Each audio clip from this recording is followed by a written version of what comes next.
Thanks for everybody coming out this afternoon. Hope everybody's having a great day and a great week. We sure are. Thanks so much for the AutoZone Liberty people. For the hospitality. Our guys came in here. We arrived on Thursday, and we've had activities every night. Had a lot of fun things for the guys to do.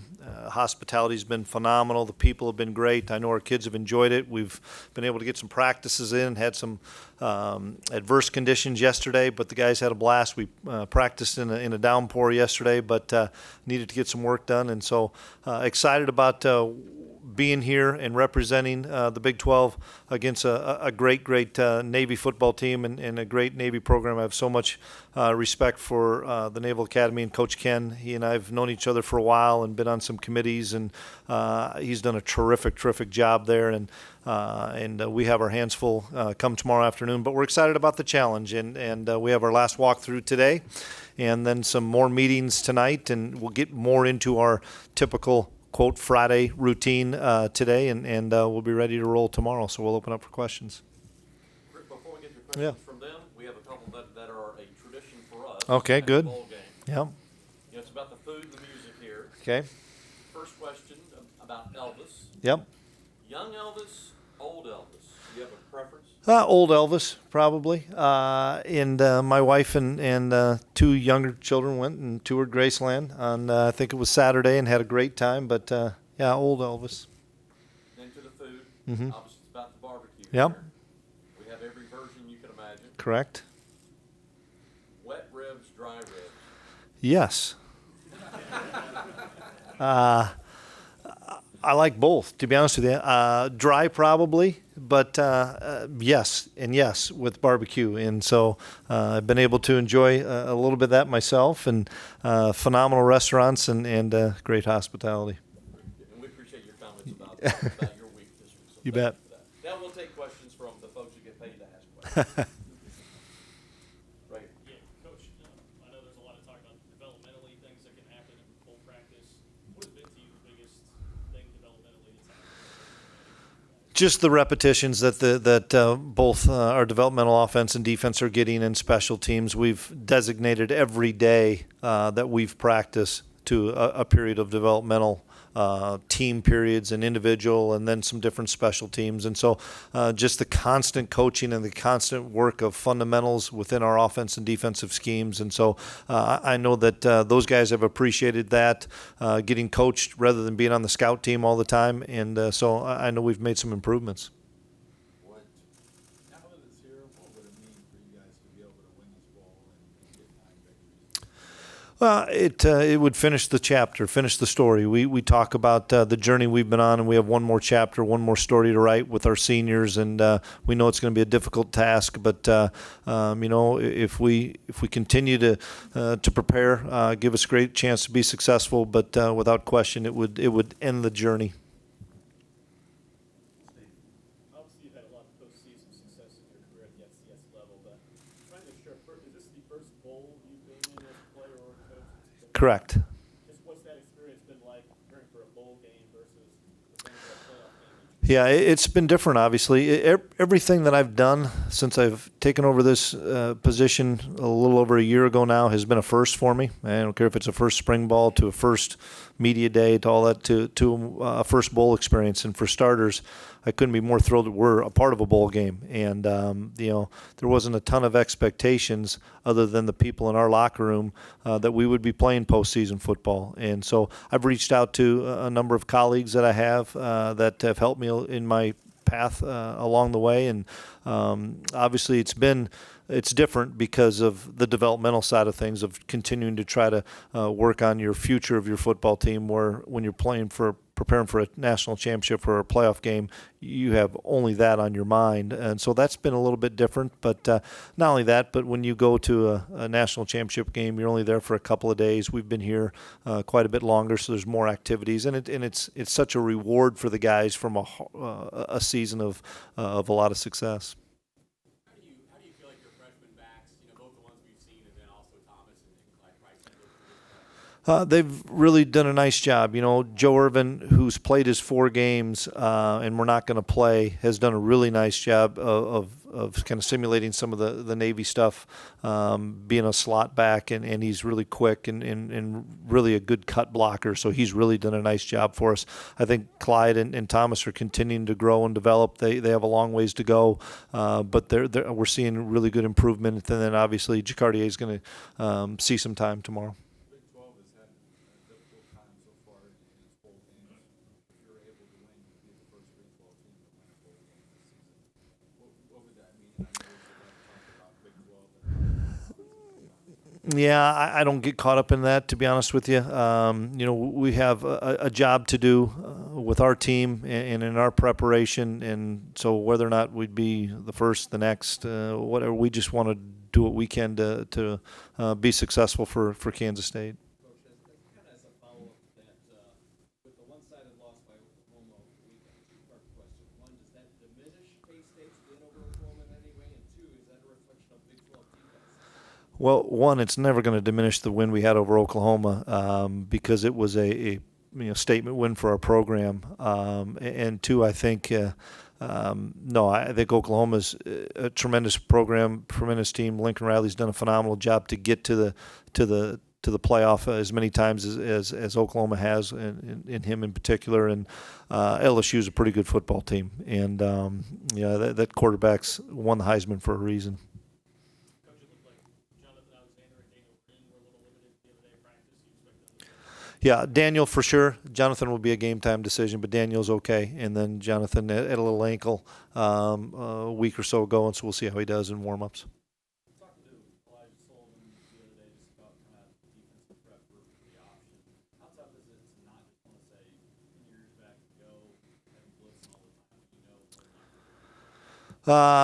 Well, it's a total different preparation. Obviously, there's not one call that we've made throughout 12 games and X amount of snaps that we're going to make on Tuesday. It's a brand new defense, and I think the fortunate thing is we didn't play him on December 17th or have 3 days to prepare. We've had ample time to prepare to try to come up with plan A and plan B, so to speak. They've seen everything. Nothing's going to surprise Navy. Nothing surprises any team that runs these offenses. I've been fortunate enough to be able to play against a number of schools that have run the option, and no matter what you throw at them, they just open up the page and say, this is how you attack it. And so it's going to be a tremendous challenge. But the guys have bought into what we've been teaching them, and it's assignment football. It's eye discipline. It's reading your keys. All those things that we can talk about.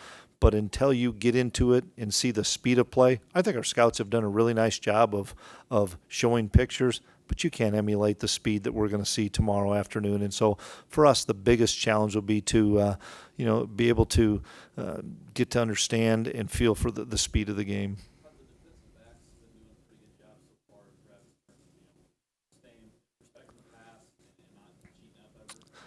Well, they're gonna run it more than they throw it, so we better be respecting the run first, to be honest with you. But everybody's got a job. I mean, it's not like you're gonna sit in a 3-deep shell and just let the ball be thrown in front of you, because there's not gonna. I mean, if they throw it 10 times, I'll be surprised. So you have to be able to defend everything, and I'm a big proponent of you defend everything, you defend nothing, but you better be able to slow down the quarterback, and so he's been obviously the focal point. Really important. Every game's important, and we've had a lot of highs and a lot of lows this season, but we continue to improve every week, and that's I talked to the guys about being the same player, being the same coach, being as assistants the same guy from day one we took this job to day 365. We're not going to be a roller coaster as coaches. We don't want those players to be as well, and we've had a winning streak followed by a losing streak, and a winning streak followed by a losing streak. But I firmly believe we've been getting better every game, and we played 2 really good games to end the season. Now we've had a month off, but for me, let's reward these seniors that have put so much time and effort into their 4 and 5 years here. That's what we want to do, is try to go out and win for the seniors. I asked Coach Hayes and Coach Mess about this, but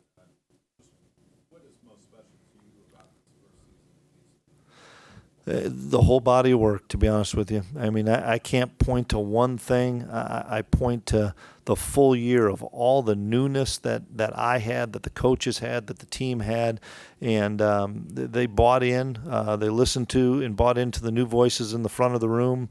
They held each other accountable. They believed in stacking great days upon great days.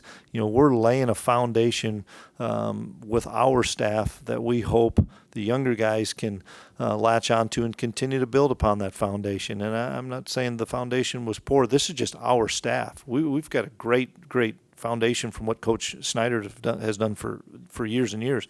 But this is a new staff, and that's all I'm trying to do is make sure our guys buy into what we're trying to do as a staff.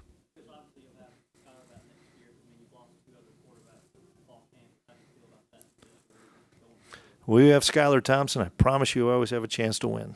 And that kid is played great football for us. And he's become a leader, makes everybody around him better. He's a servant leader in my mind, which makes everybody that he comes in contact with better. And the fact that we have him one more year, we have a couple of young players that are doing a nice job. We recruited a young player that we think is going to be a special player. So to have Skylar around those guys, it's going to make them better. Win or lose tomorrow, when you look back at this senior class, kind of inheriting them, what will be your message? Well, just the fact that, you know, in the landscape of Power 5 football, you don't see very many big senior classes, especially 5-year guys. It just doesn't happen. Whether they leave early, they transfer out, whatever it may be, these guys stuck together. And that tells you how much they love each other and how much they appreciate each other and how much they have each other's back. And that's what I remember most about this senior class. From the first day when I had all those individual player meetings with those guys and the relationships that myself, the staff have built with these guys, it's been pretty unique. And you know, I know that we're in the position we are today because of that senior class.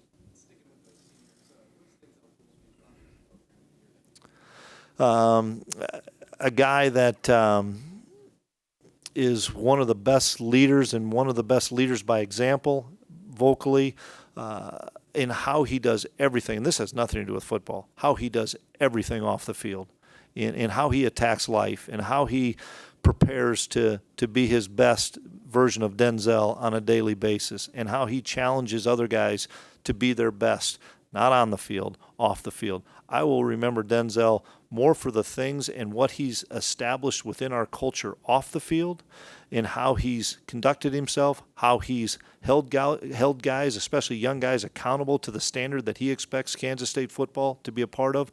That's how I remember about Denzel. Terrific football player, but a better person, a better human, and he's going to be so successful in life. A number of coaches and players have brought up Austin Moore this week for you guys. What's been your impression of him?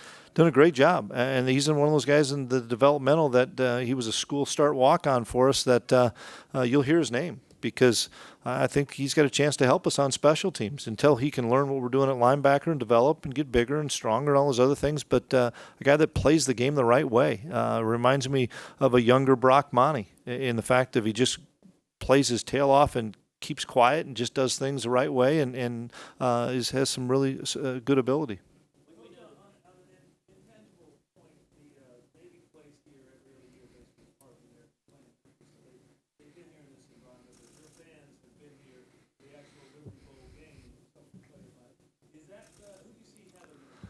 I really don't see an advantage one way or another. The field's going to be the same length and width, and so you just got to tee it up and play. And the team that is prepared the best, the team that blocks and tackles the best, is going to be the one that's going to be successful.